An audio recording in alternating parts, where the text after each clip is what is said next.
السلام عليكم. سوينا عدس أصفر، سويت لين أنا. الحين حطيت البصل ثم زنجبيل، شوية بهارات عليه ثم زنجبيل. عدس من أول شي غسلت خليته، بس أنا آسفة ما سويت فيديو. أنا جلاس واحد عدس، بس عدس أصفر، عدس مع الحمص. أوكي، ها كمون ملعقة واحدة، كزبرة، گرم مسالة، فلفل أحمر، كركم، ملح. أوكي، شوي بهارات الحين. بصل واحد كامل كبير وقصيت مفروم أنا. الحين طماط بات واحد ونص قصيت مفروم.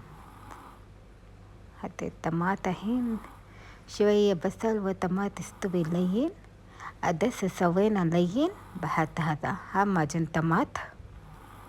الحين عدس هذا سوينا لين، بحط داخل. طبخنا أول شي سوينا شوية، بحط ماي، بعد بخلي طبخ شوية. هذا كمون، حطينا كمون، كاري باتا، كزبرة، فلفل أخضر، وشوية داخل الطحيني.